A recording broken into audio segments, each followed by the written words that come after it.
If you're a gamer enthusiast, you might want to listen up. We are joined with Levi, Maverick eSports head coach and assistant director. Thank you so much for joining us today. Yeah, no problem. I love being here. Okay, walk us through what eSports camp is. Yeah, so our eSports camp is, we intended to be sort of like an introduction to what eSports is for the youth, right? The age group, you know, from grade 6 to 12, or 6 to 12th grade is what we're kind of highlighting. A lot of those students, they get introduced to gaming, sitting at home playing on their couches and stuff, and you know, maybe with their friends, and there's no like organization or structure to what they're doing. They're just having fun, right? Yeah.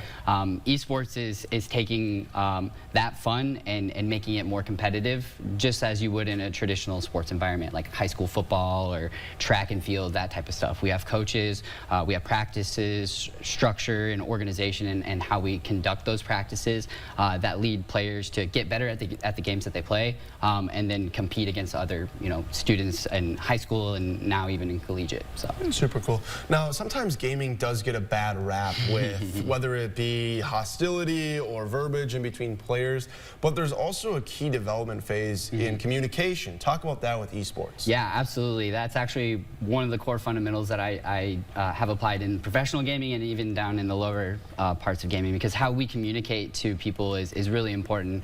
And you know, in sports, like I always use football, you know, like whenever you're on the line and like maybe you're a linebacker and you see the play go and then the quarterback drops the back, everybody screams pass, pass, pass, right? In esports, right, there are those same kind of like fundamentals. When you see a character that you're going against doing something, right, and you're in a team environment, letting your teammates know like this is happening, right? Yeah. That's important. And then also there's the maturity in communication, right? How we communicate to people, how we say what we say, is it professional or mature and respectful? So there is a lot of digging into like, this is how we should communicate with our teammates, this is how we should communicate with each other, and in doing so, right, we're becoming better at what we do, and also becoming better people, truthfully. Awesome. So I'm not a big gamer, shocker, but we did talk a little bit off camera. There is a difference between esports and like the typical gaming that you think of. Can you kind of touch on that a little bit more? Yeah, absolutely. So I always say that in gaming, in esports, I'm always pulling like young men and women off their couch and like throwing them into like an arena, so to speak, right?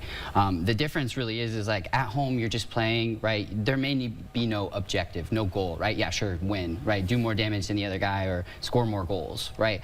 But in esports, it's everybody, the team has the objective, right? We want to make it to regionals, or we want to compete here, or maybe each individual player says, I want to be the best in this specific role. So me as a coach, as a director of the program, I have to set those expectations, those guidelines, and create goals, right? Yeah. For those players for them to reach those goals, and that's kind of like the real difference between esports and gaming. Is you're actually setting goals, you're competing, you're probably joining a team, you're all making those goals together, and then you're going and competing against other people who have those same goals and those same like beliefs. So this upcoming esports camp, what's that going to look like? Yeah, so this upcoming esports camp, it's going to be August 15th and 16th, 2-day camp. You can show up to one or the other. It's $50 a day, and it's for grades 6 through 12. Essentially, we're going to bring in any student that comes in. We're going to have our players there. Some of our coaches will be there. We're going to set up stations for students to kind of have some free play, you know, get into the games and like maybe learn from some of our players, like, hey, this is maybe something you want to do, some skills. And then we're actually going to break off into like some classroom stuff and talk about the fundamentals like communication. Yeah. I'm a certified sports nutrition coach, so we talk a lot about like nutrition for like gamers, right? Yeah. Your brain is like your vehicle to compete, and sports is your body. You got to take care of your body in sports. You got to take care of your brain in sports. It's in esports. It's almost the same thing, you know, in sports and esports. You got to take care of yourself to get good at the stuff that you do. So we're going to be teaching a lot of that to the students as well. And we're wrapping up on time, but one more time, where can people find you if they want to learn? Yeah, absolutely. You can find our camp at eSports at MNSU/camp, but it's also like a big button to press right there if you just go to esports at mnsu.edu. Okay, awesome, perfect. wonderful. Well, thank you so much. So